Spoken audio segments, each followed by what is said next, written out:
on. I'm gonna finish the job. Please. You're gonna have zero hope. Please, You're gonna have no hope after this fight. Come and fight. But listen, you might actually learn something. I'm gonna give you zero hope. So when the fight's done, you're gonna look at me and know that I am better than you. You have zero hope this time. I'm gonna finish the Italian job part 2. I don't try. I do, bitch. Oh, trust me, I do. Bring the fight. And I will. No, it's because Rob didn't take it. They both wanted like September and October, and I was like, look, who's gonna step up to June?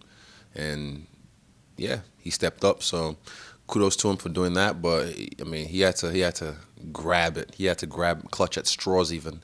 And I was reluctant at first. Then I saw Usman do work on an immediate rematch for Homeboy, and I was like, nah, okay, I'm inspired now. I wanna take this guy out. I wanna shut him down, completely shut out. Yeah, I wanna really shut him out. Like there's not a smidgen of hope.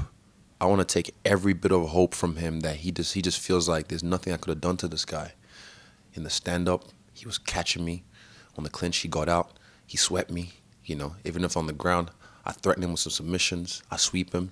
I beat him up from bottom, beat him up on the top. Like everything. I want wherever the fight goes, I want him to just know like I had nothing. I took everything away I want to take everything away from him.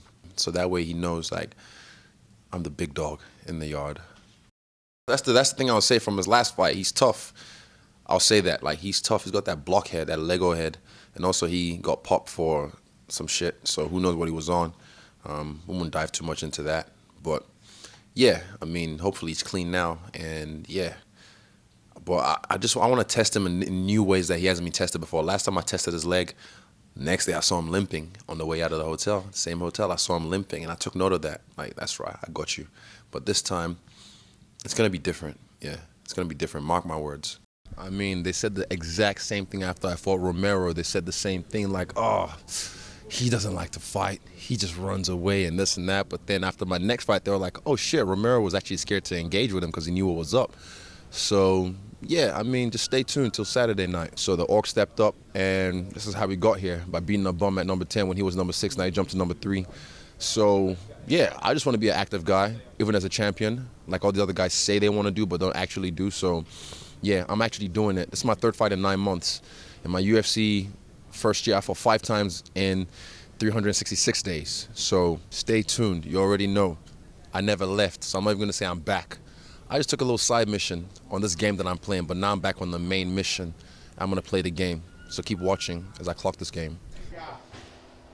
I mean, every fight, every fight with Israel is typically on the edge of your seat kind of thing. Like, the guy has an infinite amount of tools and weapons and techniques of which the world has only seen 5 to 10% of. Yeah, there's so many things we've worked on over the last decade plus that he hasn't had the opportunity or the right time to use yet. And yeah, you're always those things are always capable of, presenting themselves. So you just never know. Well, the guy got offered the fight, didn't want it, so we took we took whoever was available because we want to fight. And Israel's a guy that fights when he gets asked to fight every single time.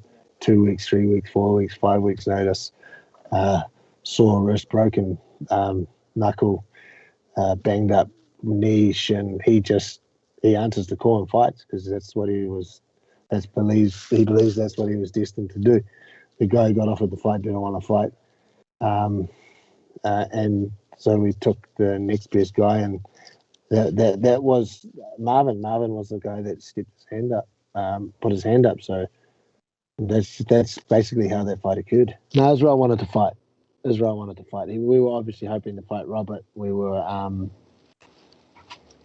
wishfully thinking that maybe Robert would be willing to do a quick turnaround. But in my mind, I know Robert's just not a quick turnaround guy. So I knew it was going to be Vettori. So Israel really wanted to fight. This fight certainly because of Israel, not because of Marvin and Marvin getting himself to a certain position. His last fight, I know that the people in charge, the people that push the buttons in the UFC, We're not happy with his last fight. And that's just how the UFC is. They don't want to see someone just lie around and hug someone. They want to advance people that excite them and excite the crowd. And Marvin didn't do that. Nevertheless, another person, just like Romero, because of the good grace of Israel, gets the pink panty night. There's definite improvements across the board. And you'd hope so after with all the preceding time between the two fights. But they have to be measured against the improvements that we've made. And I believe however many steps we were already ahead of him, I believe we've maintained those steps or possibly even increased them. Yeah, I mean, we're prepared. We're prepared for that. I mean, you've got to understand that Marvin has taken Israel down before. Mm-hmm. And Israel clearly won that fight where Marvin took him down. Will Marvin be able to do the things that Jan did because we haven't addressed them? Ask yourself that question. Is Marvin as good as Jan, the light heavyweight champion of the world? Ask yourself that question.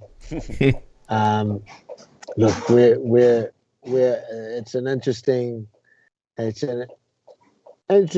game of foot because he's from a very good team and a very good coach and some very good coaching staff and training partners, and we enjoy a good battle with those guys. So we're prepared and we're looking forward to it.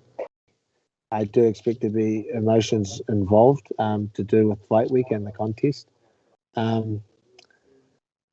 Unfortunately, we've had people pass away before, just previously to a fight week, and we've got a little bit of experience with dealing with that.